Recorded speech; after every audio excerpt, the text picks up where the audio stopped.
Hi everyone, I'm the Rambling Photon, and today I'm going to be talking about a bit of semiotics and how some of the mechanics of how you build and maintain movements. And I was jokingly going to title this how SJWs show how not to win friends but still influence people. So what sparked this particular idea is seeing how the SJWs have been treating Lacey Green and her red pilling, so to speak. And the way I see it is that they are delivering a much bigger red pill than anything that the anti-SJWs could muster. And this has got me thinking about how you get people into your movement, and then how do you prevent people from leaving, or how do you deal with people on the other side? And one of the things that I noticed is that it's very cult-like, and so it got me thinking that there are sort of two processes in keeping and maintaining a movement. So first thing is you want to keep members of the movement in the movement. And then the other thing that you want to do is bring other outsiders into the movement. And so how do you do these two things? So the first one is how do you keep people in the movement?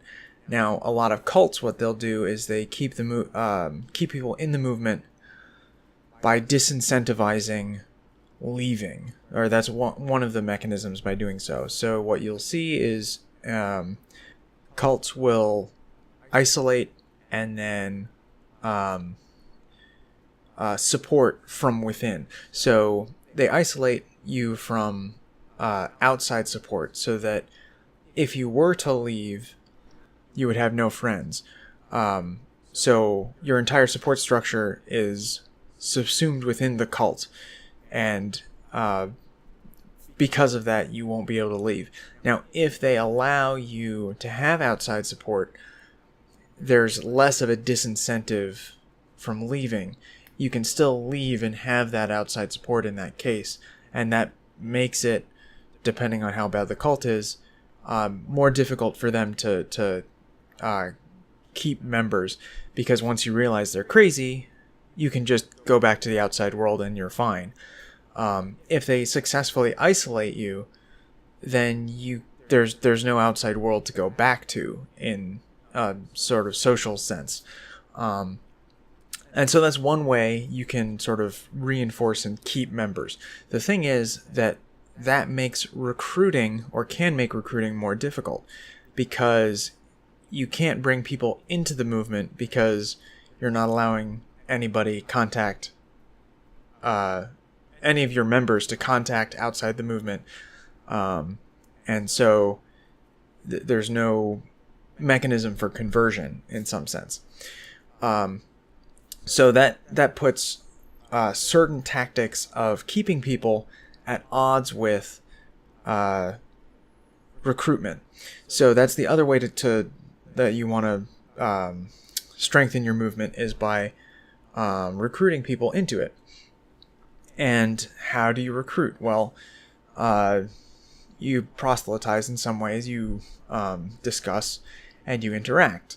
That's really the only way you can do it. You can't expect people to just find it and convert, as you can tell by my subscriber count. I follow the strategy of not telling anybody, and so nobody finds it. It worked great.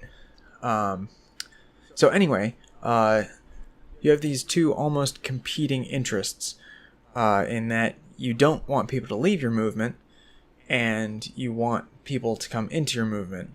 And depending on which tactics you use in having people stay, it influences what you're able to use as recruitment.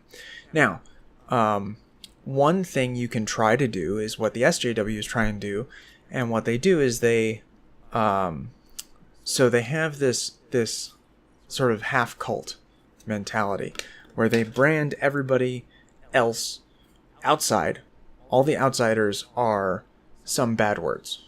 Misogynists, rape apologists, racists, xenophobes, whatever. Take your pick. Now, the problem with that is that when you look at somebody who's neutral, they haven't decided whether they are for or against yet. Is if you brand them as one of these things, then they are not going to join your movement, right? Or if they see you brand somebody that they know is not one of those things, they will not join your movement, okay? But also, you will get people to join your movement by saying if you are not with us, then you are one of these bad words, right? So that's sort of one of the strengths. It's almost playing up the, if you leave, you're going to be cut off and you're a terrible person, except if you don't join, you're a terrible person.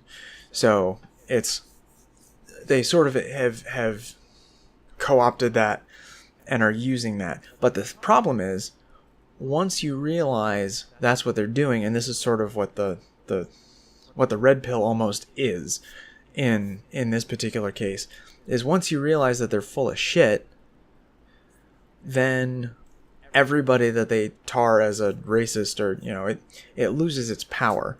And there have been enough people that have lost it.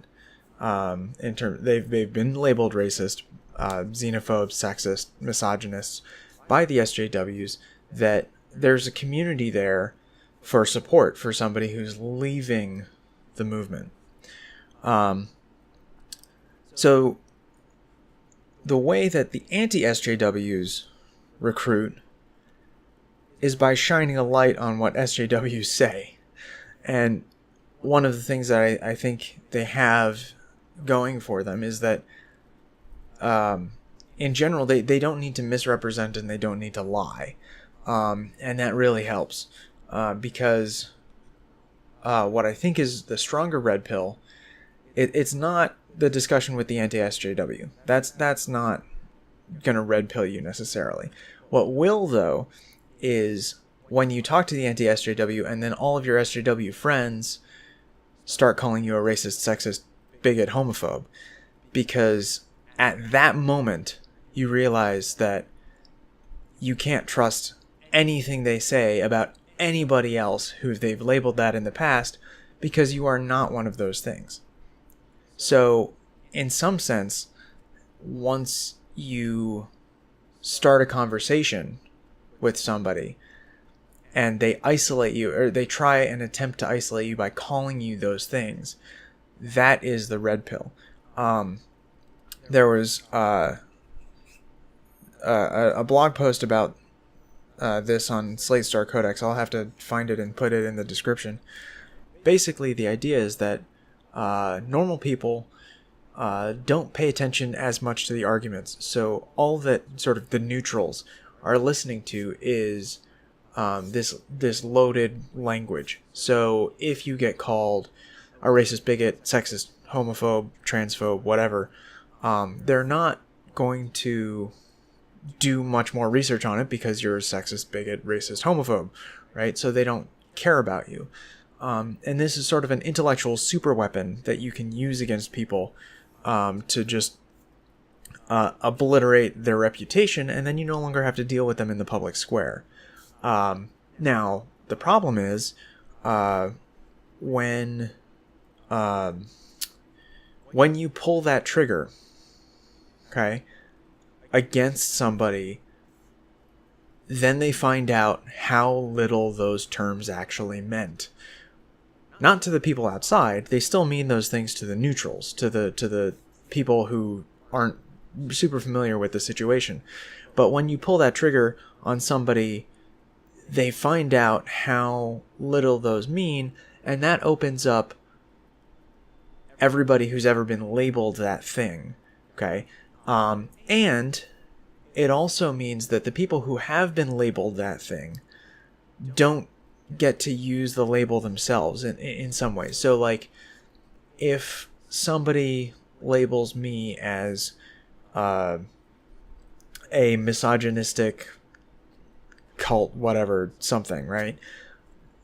if I'm discredited, then I can't turn that weapon back around and do the same sort of character assassination, which means that I need to rely on arguments. I need to rely on the quality of my discourse, which, now granted, is not particularly good, but what this means is that the people who have already been assassinated, have already had their character assassinated with one of these super weapons, has to rely on arguments and data, and they need to be more intellectually rigorous in order to get anywhere.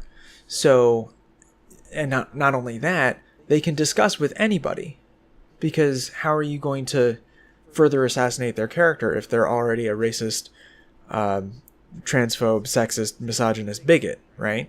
If they're already all those things, I mean, if you're calling them a Nazi, right, then what is their problem if they talk to Nazis? You've already called them a Nazi. The damage is already done.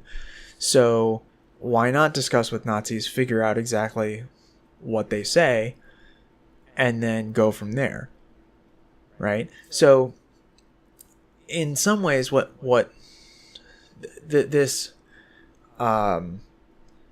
sort of trying to keep people in the in-group by character assassinating anybody who leaves is almost one of the primary it's a recruitment for your other side, for your opponents. So it's sort of a competing objective, right? You want to keep people in the movement, but then once you have people leave the movement, you're pushing them not just to neutral, but to anti. And that's something that I think is interesting, because then there's also, on the anti side, you have this, you have a lot of people who make fun of SJWs, and they lampoon SJWs and just, make their cringe compilations and everything. And this is almost a pre-signal to SJWs who might want to deconvert, and that's, we're going to make fun of you. Now, the thing is that you're not necessarily going to make fun of them after they deconvert. You're only going to make fun of them while they're converted. But the thing is, they don't know that.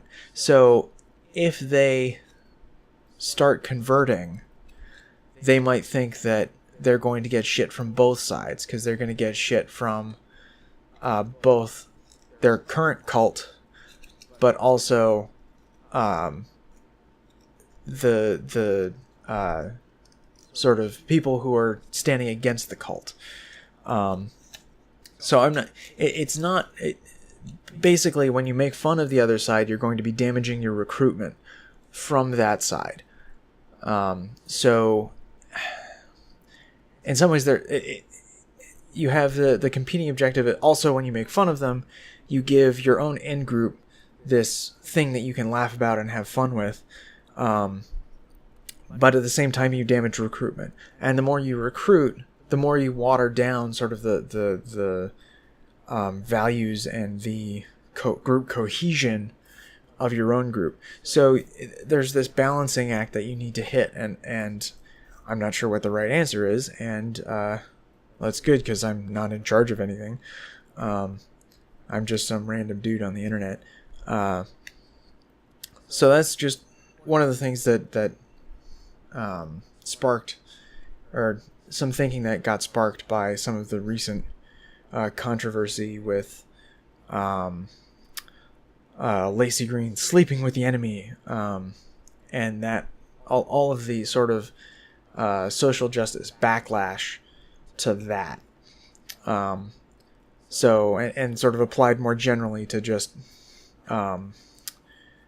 movements and cults as a particular example of those, as sort of an extreme example of one such option. Anyway, if you have any thoughts on this subject and you've managed to listen all the way through my babbling, leave a comment, like and subscribe, all that shit. Otherwise, this has been the Rambling Photon. Hope to catch you next time.